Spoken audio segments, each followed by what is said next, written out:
Thank you very much for that kind introduction, dear Professor Pasariello and the dear Siemens faculty. Thank you very much for the opportunity of being here. So we are now talking about colorectal cancer. This is actually a disease that will again in the year 2005 kill 30,000 people in Germany, 55,000 people in the United States. And we're talking about those very, very high figures, although we know that colorectal cancer can be widely prevented by early diagnosis of precursor lesions, which are polyps. And just as an introduction, showing you this image here, which is a 3D volume rendered image, an endoluminal display of a 4-millimeter polyp, which was seen actually in the colon of a patient who's here 69 years old. And this is a picture from a 64-slice examination. So now I'm going to show you a case. I'm going to also explain to you the way I tend to look at those cases. And actually, first of all, I look at this kind of simulated double contrast barium enema view here in this patient, and you're actually going to say, okay, so this looks terrible because the colon is not too well distended and actually have a lot of air in the small bowel of this patient. So you can just enhance this by clicking on this button. You're going to see that everything that does not pertain to the colon is being shown in blue, also the lung base here. And actually this patient did indeed have an insufficiency of the ileocecal valve. But it does not prevent, and this is why I show this case to you, a very nice evaluation of the colon. And this is a patient, you can see all important pathologies in just one examination, and this is why I actually chose this case. So there is still controversy about how to read a virtual colonoscopy, and I just 2 weeks ago discussed, I'd say, with the leading European experts in Belgium about how everybody does it, and I'd say it's still split into the ones that do primary 2D and the one that do primary 3D read. So I actually do primary 3D, and this is what I'm going to show you. Up to now, there are no clinical trials that would show statistically significant differences between those two approaches. So everybody can pretty much do the approach he wants, or he prefers personally. And I think the nice thing about this software is that it's actually one of the few systems in the market you can equally use for primary 2D or primary 3D read. And we're going to now start. We're setting here. You say, okay, this small bowel, I don't need this anymore. Just hit the delete button. And this is going to be subtracted, leaving you with this nice volume rendered image of the colon itself.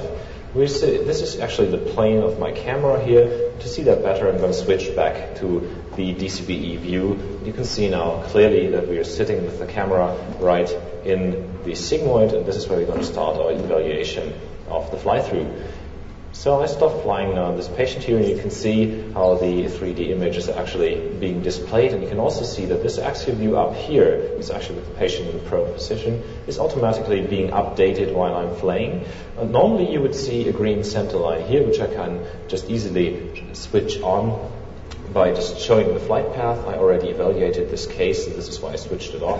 But normally this shows you where the center line of this colon is. And all this is being done totally automatically by the software, so there's no need of interaction to get this information here.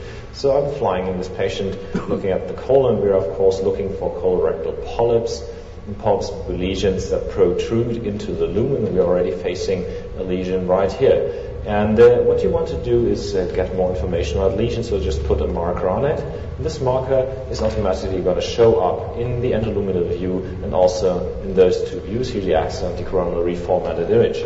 The number 25 would normally be, of course, number 1 if you start evaluation. I already did it in this patient, so you can double click on this image. You can blow it up. You can indeed just quickly scroll back and forth. This is how I routinely perform this to see that this is a real polypoid lesion here, and of course this needs to be confirmed by looking at the supine view as well. But just for now I'm going to go on and show you more lesions that can be displayed in this patient here. And actually you see that the colon, although it is not too well distended, is nicely prepared, and you can see that there's another large lesion sitting here at the right hand wall of the colon. So again, just put a lesion marker on it, and you can also display this image right here in soft tissue window. You're easily going to see that this is a soft tissue mass you're seeing here, and on the down right corner right here, you're going to see the attenuation of that mass. So if I put my cursor in here, it's going to show like 65 Hounsfield units, which is indeed a soft tissue mass. So next thing would be, of course, to say how big this lesion actually is. So you can click on this auto measurement tool right here, just click onto the lesion itself.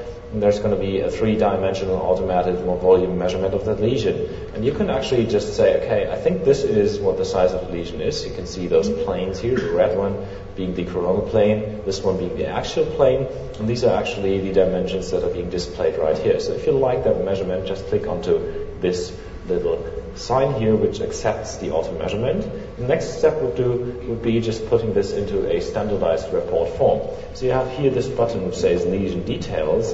You want to first add some of the images to the report. You can just choose this one, it is highlighted. Just click on this button, it's going to be added to your report. And if you also want an axial image of that and also a coronal one, you can just easily add them.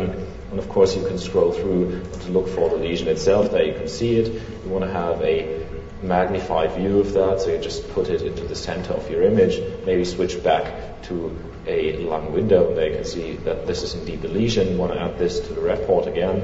And also I normally tend to put this view into the report just to make the gastroenterologist able to find the lesion in its location. And I also set this one over to the report. So this is later going to look like this one here. You can determine the location of that. It's going to be in the sigmoid. The quality would be a polyp, and the size is automatically added here.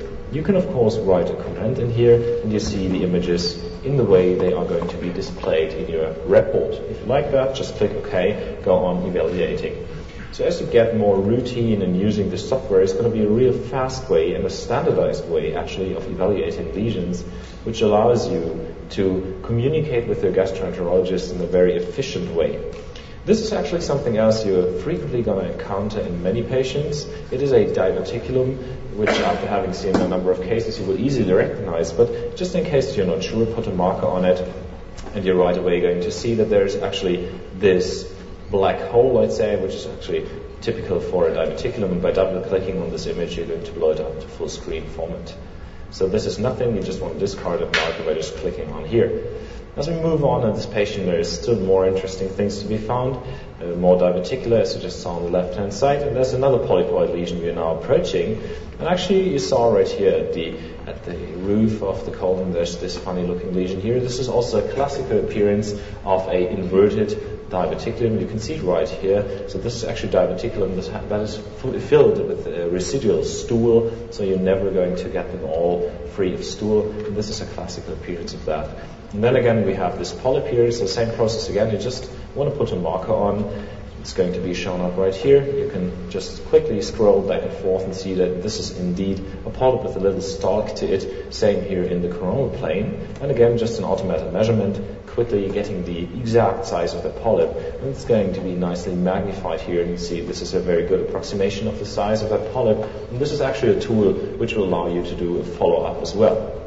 So while I'm talking, the Polyp Enhanced View tool has been running in the background. So if you go to Review, you can see this button here. This button actually starts the Polyp Enhanced View tool, which is the computer-aided diagnosis tool in virtual colonoscopy. And the tool itself takes about 4 minutes to do a calculation of the whole colon and look for polyps. So this is actually, I think, even okay for Dr. Fishman. It's less than 5 minutes, and it's actually a pretty good tool. So after the PEV calculation has been done, there's going to be a number of lesion markers here. So you can see these are the ones I already put on. I'm now going to switch to a view where you can actually see all the markers I have put on. There are different lesions here in that colon, and you can now just jump from one of the markers to the others. So let's say what I did before, I want to see which lesions I found, so you just move to 10B. And then you can see, if you keep going on and looking at your markers, that there's actually also a marker here which is called C21B. And this is a marker which was put there by the computer-aided detection algorithm. So actually, this lesion was found by me myself and also by the computer, which is of course going to enhance your confidence that this is a real lesion. And you can just move on like this through the lesions you found, and on each of those, if they have been detected by the computer-aided detection algorithm, you're also going to see a lesion marker which has a little C in front of it. So those are all lesions that have indeed been found by the computer. And you can just go on like this, evaluate each of these lesions and add them to the report really quickly. And in this patient, of course, we can see some very impressive pathology, also this large polyp here on the stomach. And then there's another lesion which actually I myself saw easily in first review, which is this polyp here, which is also on the stomach. And actually this patient did undergo optical colonoscopy, and those were indeed adenomas.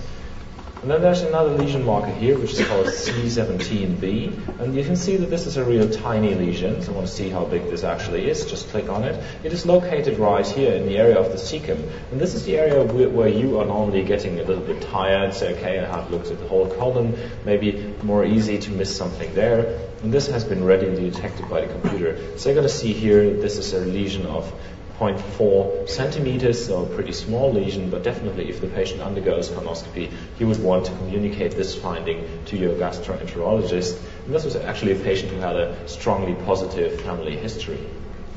So what I wanted to point out here is that even in one evaluation of this probe data set, you can have a nice overview and can find lesions, and they are being confirmed by the computer-aided diagnosis tool. But of course, virtual colonoscopy can never be evaluated without looking at supine and prone datasets. So I would do the same for the supine dataset. I'm just going to quickly show you by clicking onto the markers I put in before. The system automatically switches to the supine dataset, so you can upload both datasets.